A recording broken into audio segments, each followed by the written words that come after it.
Okay, tax rate का discussion कर रहे हैं, टैक्सेशन का।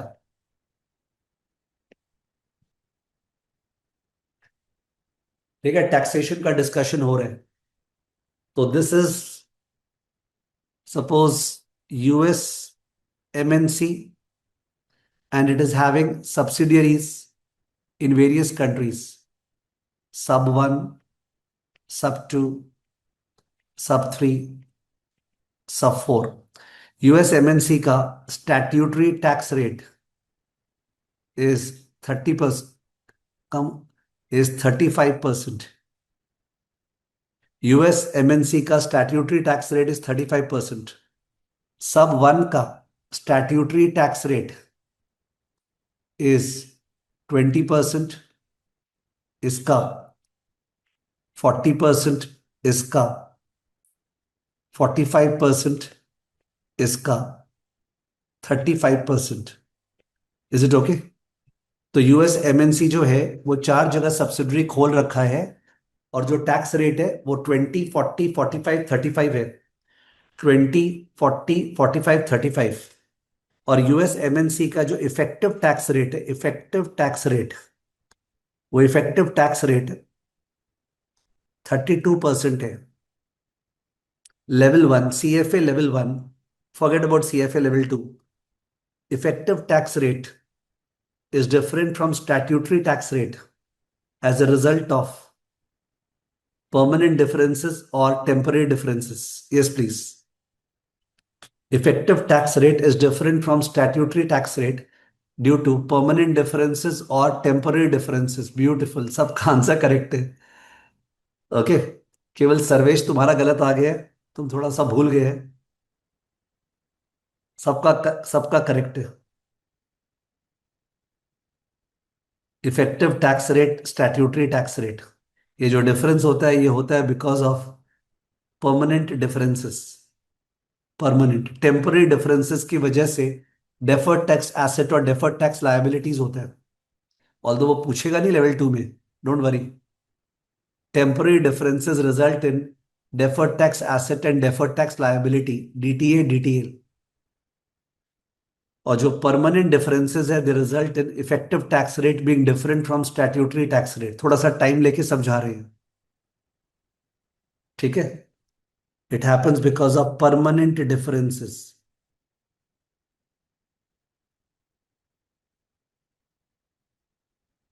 CFA level one. अब फीलिंग्स, अगर ये अपने लेवल वन का रिवीजन कर रहे हैं, if there is a certain expense which will not be allowed by income tax authorities ever, कभी भी अलाउ नहीं किया जाएगा। एक एक्सपेंस है जो कभी अलाउ नहीं करेंगे वो लोग। इस साल अलाउ नहीं किए, हम लोग पीएल में डेबिट किए, वो लोग नहीं डेबिट किए, कभी डेबिट नहीं करेंगे। तो अगर वो लोग फ्यूचर में डेबिट करने वाले होते तब तो डेफर्ड टैक्स एसेट क्रिएट होता। Think about it. हमने पीएल में डेबिट कर लिया सर फाइनेंशियल रिपोर्टिंग में, इनकम टैक्स अथॉरिटीज इस साल डेबिट नहीं किया है, वो लोग बाद में डेबिट करेगा। एग्जाम्पल वारंटी एक्सपेंस, हमने provision for warranty expense PL में डेबिट कर लिया, वो लोग बोले नहीं लगने दो, उसके बाद जाके डेबिट होगा, तो हमारा डेफर्ड टैक्स एसेट क्रिएट हो गया ना सर्वेश। वारंटी, कुछ माल बेचे वारंटी पे, तो अपने तो पास्ट का ट्रेंड देख के वारंटी एक्सपेंस का प्रोविजन कर दिया, तो अपना फाइनेंशियल रिपोर्टिंग का इनकम कम हो गया। पर इनकम टैक्स अथॉरिटी जो है ना उसको डेबिट नहीं किया, पर वो लोग बाद में अलाउ कर देगा जब वारंटी एक्सपेंस लगेगा, तो बाद में अलाउ होने वाला है, तो डेफर्ड टैक्स एसेट क्रिएट होता था। बट अगर कोई ऐसा एक्सपेंस है जो वो लोग कभी भी डेबिट अलाउ नहीं करेगा, जो वो लोग कभी भी डेबिट अलाउ नहीं करेगा, तो उस केस में तो उस एक्सपेंस की वजह से अपना वहां टैक्स ज्यादा लग जाएगा, और वो जो टैक्स ज्यादा लगेगा उसको डिवाइड करेंगे प्री टैक्स इनकम से, तो effective tax rate will be higher और lower. For permanently non deductible expenditure, for permanently non deductible expenditure, feel the pain, effective tax rate will be higher और lower. Permanently non deductible expenditure, feel the pain. कोई deduction है वो लोग allow नहीं कर रहे, can't you feel the pain? Wrong हो ही नहीं सकता है without the maths of it. Maths का रिक्वायरमेंट ही नहीं है। They are not going to allow a certain deduction, तो ज्यादा इनकम पे टैक्स लगा रहे हैं वो लोग, इसके कारण effective tax rate will be higher. ठीक है? वैसे ही कोई इनकम है, कोई इनकम जो वो लोग टैक्स करेगा नहीं, they are not going to tax that income ever. कभी भी वो लोग इनकम वो टैक्स नहीं करेगा, they are never going to apply a tax on a certain income. एक सर्टेन इनकम है जिसको वो लोग टैक्स नहीं करता है। दैट्स गुड न्यूज, बहुत ही बढ़िया, मजा आ गया। तो effective tax rate would be lower. जबकि अगर कोई इनकम है जो हम लोग तो एफआर में दिखा दिए इस साल, पर वो लोग बाद में उसको टैक्स करने वाले हैं, बाद में वो लोग टैक्स करने वाला है, तो डेफर्ड टैक्स लायबिलिटी क्रिएट हो जाता। ठीक है ना, बिकॉज टेम्पररी। बट वो लोग कभी टैक्स नहीं करने वाला, मजा आ गया। तो effective tax rate would be lower. Exempt income, समझ गया, एग्जेम्प्ट इनकम। तो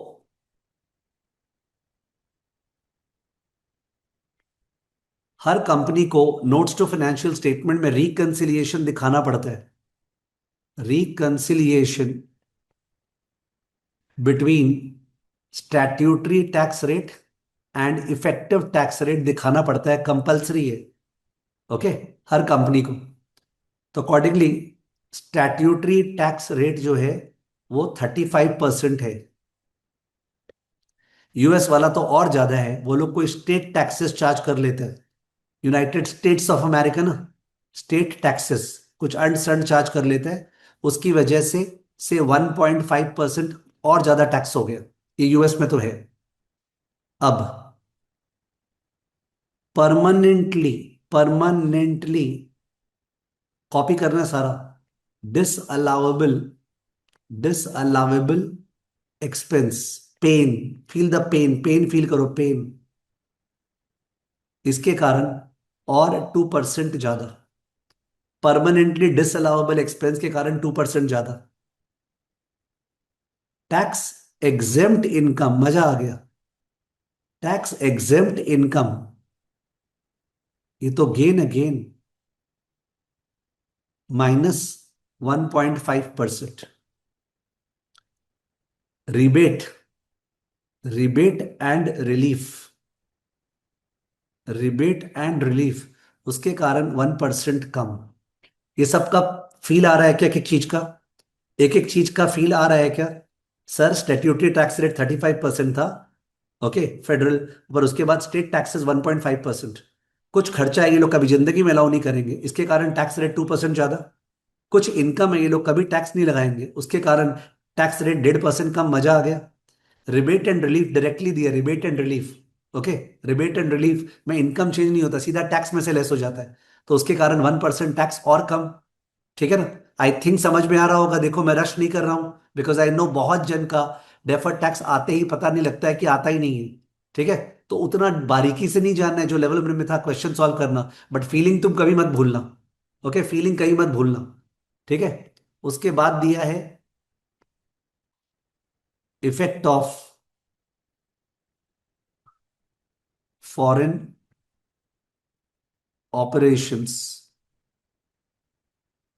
तो ये मेरा कितना है, 35 प्लस 1.5 माइनस 1.5, 35 + 2 37, 37 -1 36। और मैं क्या लिखाया था यहाँ पे, 32।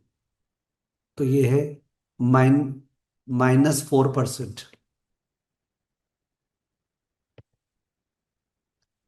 Effective tax rate. तो ये अपना लेवल 2 है। Level 2 is this item, level 2 is this item पर पूरा, ये पूरा दिया रहेगा।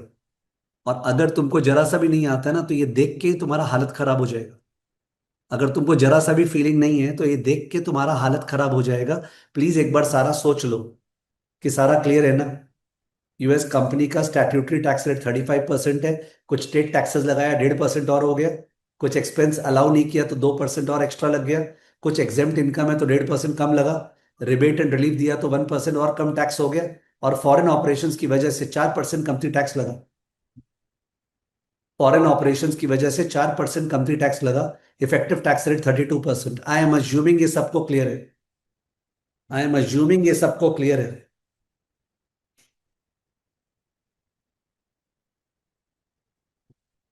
और मैं ये भागा नहीं हूं, I have not rushed away. ठीक है, अब प्लीज चेंज योर रोल। एक बार इमेजिन करो प्लीज कि तुम एक कंपनी का फाइनेंशियल मॉडल बना रहे हो।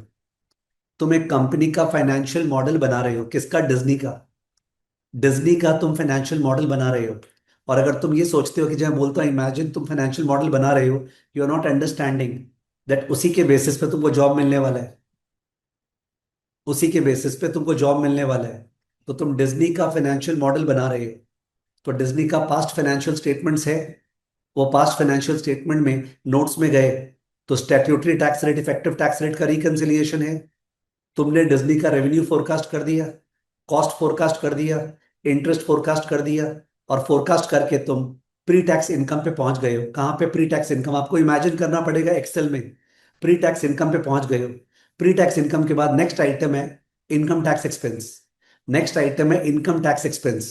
तो इनकम टैक्स एक्सपेंस आपको फोरकास्ट करना है, इनकम टैक्स एक्सपेंस फोरकास्ट करना है। ये उसी का डिस्कशन चल रहा है। पहले कॉन्टेक्स्ट इज ओके, उसी पे तुम्हारा जॉब डिपेंडेंट है, तुमको इनकम टैक्स एक्सपेंस फोरकास्ट करना है।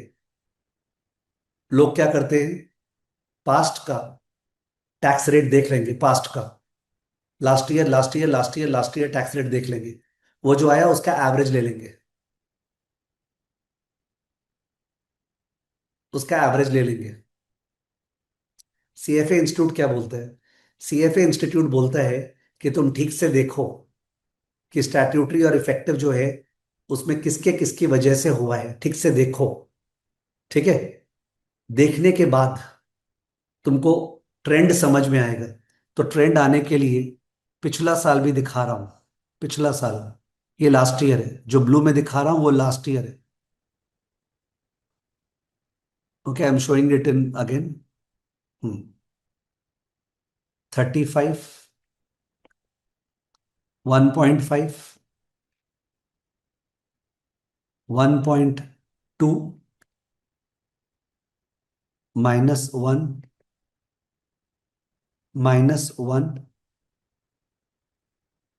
-1। क्या आया, last year effective tax rate क्या था। ऑफकोर्स ये निकालने नहीं बोलेगा, वो दिया रहेगा, मैं जस्ट हेल्प चाह रहा हूं तुम्हारा। 35 प्लस 1.5, 36.5 प्लस 1.2, 37.7 -3, 34.7। ये लास्ट ईयर है, ठीक है ना, मैंने एक साल पहले का है। ये जो रेड वाला है ये जस्ट ईयर जस्ट एंडेड, और जो ब्लू वाला है वो उसके पहले वाला साल। Is it okay, I hope revision में समझ जाएंगे। द रेड वाला column is just the current year which is ended, and the blue वाला is the year before that. So you find that the effective tax rate has fallen from 34.7% to 32%, despite the fact that the statutory tax rate has remained the same. Okay. Of course, effective tax rate can change because of change in statutory tax rate. That has not happened. We find that the significant item leading to this is -4 becoming -1. Is it correct? सबसे main item इसका जो reason है वो -4 becoming -1 दिखा, और भी छोटा मोटा है। सबसे मेन आइटम है -4 becoming -1।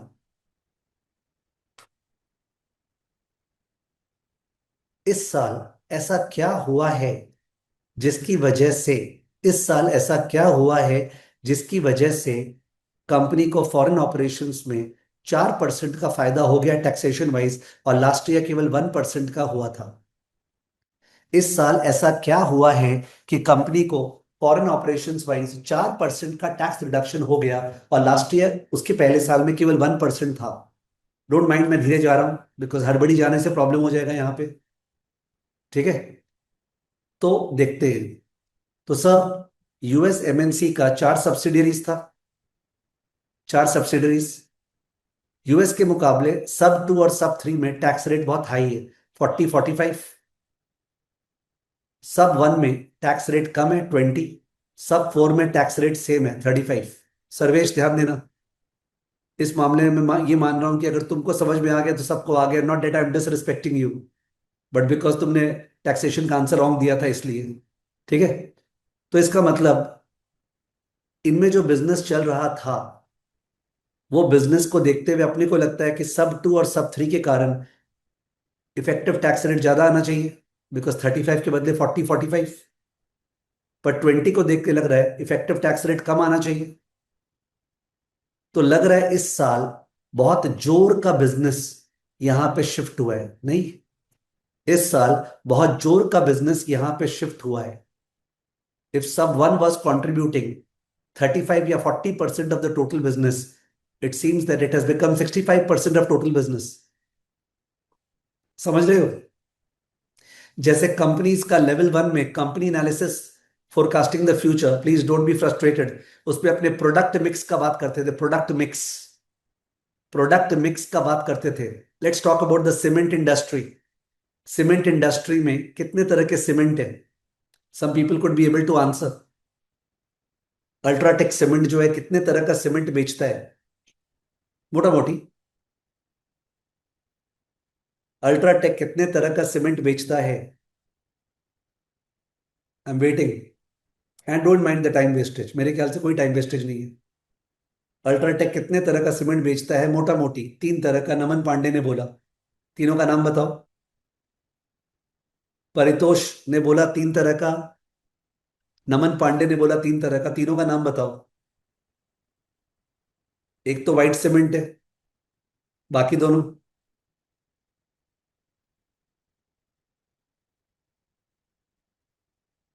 Yes please, waiting for the answer.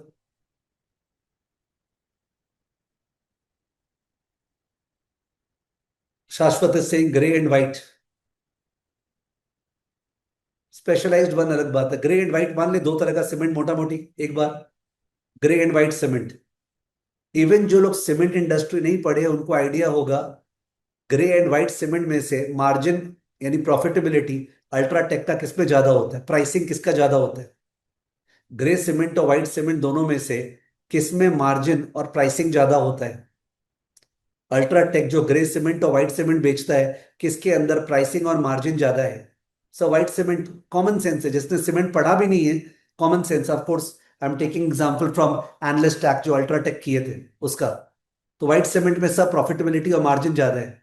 तो अगर अल्ट्राटेक व्हाइट सीमेंट का प्रपोर्शन बढ़ा दे अपने बिजनेस में, मतलब अगर 20% व्हाइट सीमेंट था, 80% ग्रे सीमेंट रेवेन्यू मिक्स, और अगर वो हो जाए 40-60, व्हाइट सीमेंट 40 और 60% ग्रे सीमेंट, तो in that case obviously margins पे शो अप करेगा, margins will improve.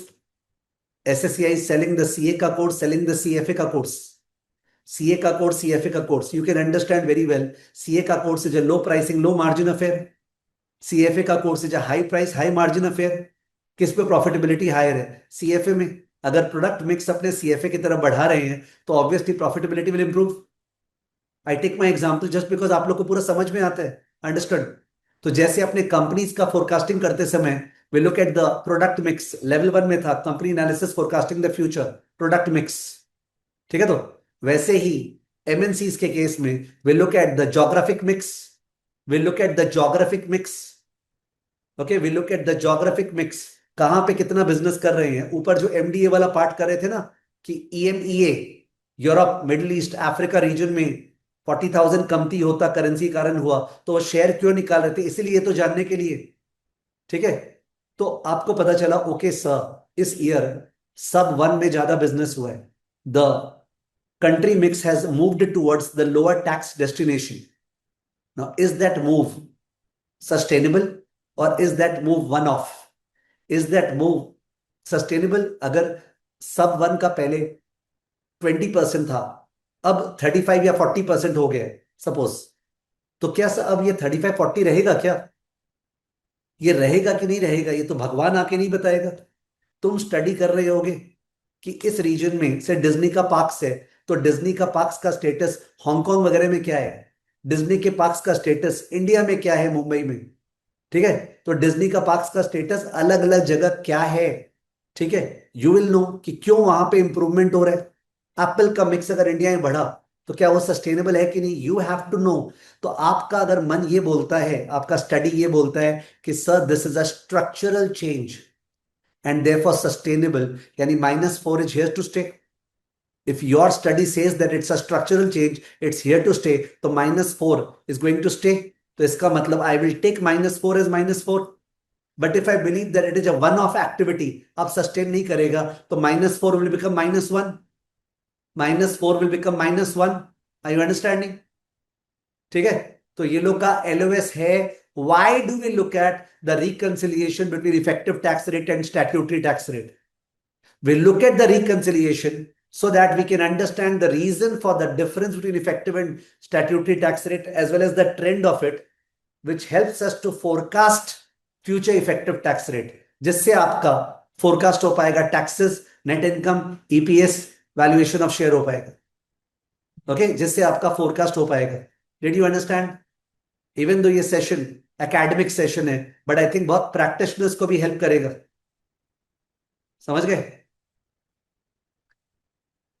And the best part is that when you pick up a company ना रियल लाइफ में, तो आप बहुत ज्यादा बेविल्डर्ड हो जाओगे कि नहीं यार, मैंने वहां ठीक है सर ने बता दिया था, बट ये तो इतना झमेला है। वो झमेला को लाइटन करने का ही तो एआई है तरीका। ठीक है, वो झमेला को लाइटन करने का तरीका एआई है। ठीक है, प्रोवाइडेड आप पढ़ रहे हो, डाल रहे हो, नोटबुक में कर रहे हो, समझ रहे हो, you are totally engrossed with it. ठीक है, एनीवेज, सो ये आपको समझ में आया क्यों टैक्स रेट का चेंज होता है और उसका क्या करना है, क्या करते हैं क्या नहीं करते, वो समझ में आ गया। या there is one more reason as to why effective tax rate suppose 34.7 से 32 हो गया है, या -1 से -4 हो गया। वो रीजन ये हो सकता है कि किसी किसी कंट्री में टैक्स रेट गिर गया है। ये 45 वाले कंट्री ने टैक्स रिफॉर्म्स लाया है और इसको 35 कर दिया है। सोचो, 45 वाला कंट्री इसको 35 कर दिया है। So it could also be because of reduction in the statutory tax rate of some of the countries in which the subsidiaries are there. जैसे इंडिया ने टैक्स रेट को फिनोमिनली कम किया था, कॉर्पोरेट टैक्स रेट को, you are aware of it. India ने corporate tax rate को heavily कम किया था 2019, निर्मला सीतारमन का मैसिव चेंज 2020 कोविड के जस्ट पहले, आई थिंक सितंबर 2019, and the markets jumped like anything. Okay, the market jumped like anything. तो अगर जिस जिस कंपनी का इंडिया में सब्सिडरी माने ऑपरेशंस था, उन लोग के लिए ऑब्वियसली वो लोग का इफेक्टिव टैक्स रेट कम हो गया होगा। The effective tax rate must have fallen, so one has to dig and see what is the cause of the change. I hope I am communicative. ठीक है, I hope I am communicative. ठीक है, एक तो ये part है। दूसरा, companies they use transfer pricing strategies for the purpose of reducing their tax rate. Company use transfer pricing strategies to reduce their tax rate. Let me go slow into it. सुने, transfer pricing strategies, इसमें PhD level knowledge अपने को नहीं चाहिए। अपने को ये लोग चाह रहे हैं as an economics common sensical person, you should not be saying that हम नहीं जानते यार क्या ट्रांसफर प्राइसिंग हुआ। इसका मतलब प्लीज टेल मी, ठीक से बोलना स्क्रीन पे देखते हुए, अगर यूएस एमएनसी ने सब थ्री को माल बेचा, यूएस एमएनसी ने सब थ्री को माल बेचा, ठीक है, तो दुनिया को दिखाएंगे it was an arms length transaction, arms length, but actually तो घर वाले को ही बेचा है ना। इट्स लाइक बाप ने बेटे को बेचा, घर का ही है सारा। तो उस केस में यूएस एमएनसी सब थ्री को अगर करेक्ट प्राइस 40,000 पे सेल करना चाहिए था, विल इट सेल एट 40,000 और विल इट सेल एट 45,000 और will it sell at 35,000? Tell me. US MNC जो है 40 पे सेल करेगा कि 45 या 35? 40 is the should be price जिसपे थर्ड पार्टी को बेचता। विल इट सेल एट 45 और 35? विल इट सेल एट 45 और 35? वेरी गुड, कॉमन सेंसिकली सबका आंसर ज्यादा आ रहा है, सबका आंसर ज्यादा आ रहा है, माने वही माने करेक्ट आ रहा है 45। कि सब 40 नहीं 45 पे बेचेगा, क्योंकि 45 पे बेचने से सब्सिडरी 3 का प्रॉफिट कम हो गया 5,000 से, एज कंपेयर टू 40 पे खरीदता, सब्सिडरी 3 का प्रॉफिट कम हुआ, तो 5,000 पे 45% टैक्स नहीं लगा। 5,000 पे 45% टैक्स नहीं लगा, वो 5,000 पे 35% टैक्स लगा, बिकॉज वो इनकम तो यूएस एमएनसी का हो गया ना। ठीक है, यूएस एमएनसी ज्यादा दाम पे बेच दिया तो यूएस एमएनसी का प्रॉफिट हो गया, तो 5,000 जो एक्स्ट्रा हुआ उस पर 35% टैक्स लगा 45% टैक्स के बजाय। Did you understand? ओके, तो ट्रांसफर प्राइसिंग इसी को बोलते हैं। ट्रांसफर प्राइसिंग का एलओएस नहीं दिया हुआ है, एलओएस नहीं दिया हुआ है ट्रांसफर प्राइसिंग का, पर आपका पूरा ब्लैंक हो जाना कि मेरे को मतलब ही नहीं पता, इज नॉट जस्टिफाइड। आप कहीं पे भी कोई फोरम में ब्लैंक हो जाते, वो नहीं जस्टिफाइड है। क्या गवर्नमेंट ये अलाउ करेगा? ये जो गवर्नमेंट है ना, सब थ्री का, सब्सिडरी थ्री का जो गवर्नमेंट है, वो तो पता है ये सब धंधा होने वाला है, उसको पता है कि जो फॉरेन सब्सिडरीज, फॉरेन मल्टीनेशनल्स है, वो सब ये लोग करने वाले हैं। तो there are income tax department जो इसके पीछे है, they will check. And therefore US MNC बैठा रखा है, पीडब्ल्यूसी ये सब में, चार्टर्ड अकाउंटेंट्स को और उनके नीचे और हेल्प डेस्क को, कि भाई तुम पेपर बना दो ठीक से जस्टिफाई करने के लिए कि 45,000 दाम क्यों है। और तुमको पता है अगर कुछ जस्टिफाई करना है, उसका तो बैक लॉजिक निकल ही जाता है। You understand? 45,000 दाम क्यों है, उसका जस्टिफिकेशन का पेपर बन जाता है। ओके, 45,000 क्यों, उसका जस्टिफिकेशन का पेपर बन जाता है। I think that's a dead weight loss for the economy, because उसमें टाइम वेस्टेज हुआ ना। Got it? तो ट्रांसफर प्राइसिंग का जस्ट एक आइडिया, मतलब अजीब, सरप्राइज्ड मत हो जाना आ जाए तो। सर, सर आपने बोला कि यूएस बेस्ड एमएनसी को 20% टैक्स देना पड़ेगा सब कंट्री में, एसयूबी वन में, एसयूबी वन में 20% टैक्स देना पड़ेगा। तो उसके बाद क्या उसको यूएस में फिर से 35% टैक्स देना पड़ेगा? I am asking you. अगर यूएस एमएनसी ऑपरेट कर रहा है सब वन में और वहां पे प्रॉफिट पे 20% टैक्स दिया, तो क्या उसके बाद वापस से यूएस एमएनसी 35% टैक्स देगा? तो in that case answer is usually no, there are double taxation avoidance agreement. Okay, double taxation avoidance agreement रहता है, सब कंट्रीज के साथ होता है, जहां पे दो बार टैक्सेशन नहीं लगता है। Double taxation avoidance agreement. US companies will get a tax credit for tax paid abroad. US companies will pay a tax credit for tax paid abroad. But sir, अगर आप टैक्स क्रेडिट का बात कर रहे हैं, तब तो यूएस कंपनी को 20% टैक्स क्रेडिट मिलेगा, तो उसको बाकी 15% टैक्स देना पड़ेगा यूएस में। आंसर यस और नो? 20% टैक्स वहां दिया, फिर यहां आके 20 का क्रेडिट मिल गया, तो 15% टैक्स देना पड़ेगा। आंसर यस और नो? 20% टैक्स दिया वहां पे, तो बाकी 15% टैक्स यहां देना पड़ेगा। आंसर यस और नो? 20% टैक्स वहां दिया, बाकी 15% टैक्स यहां देना पड़ेगा। आंसर यस और नो? लॉजिकली तो आंसर यस ही है। लॉजिकली तो आंसर यस ही है। But the point is that वहां पे रिपैट्रिएशन का बात आ जाता है, कि वो जो 15% टैक्स है वो तब लगेगा जब प्रॉफिट रिपैट्रिएट होगा, यहां पे जो अमाउंट रिपैट्रिएट होगा, रिपैट्रिएट सेंड किया जाएगा, तो वो लोग सेंड ही नहीं करते, वहीं पे यूज कर लेते हैं, या थोड़ा बहुत सेंड करते हैं। अंडरस्टूड? तो based upon that tax deferral हो जाता है, टैक्स डेफरल। सेंड ही नहीं करते हैं, सेंड बाद में करते हैं, 2-4 साल, 5 साल, 10 साल बाद, तो बिकॉज ऑफ विच वो डेफर हो जाते हैं टैक्स। करेक्ट? तो obviously it's a complicated area if you think about it. बाप रे, कब होता होगा, हर साल एक्यूमुलेट हो रहा है, कितना देते हैं, कभी लॉस हो गया तो क्या होता होगा। Too much of complication. But it is not about the details, it is about the philosophical understanding. It's okay.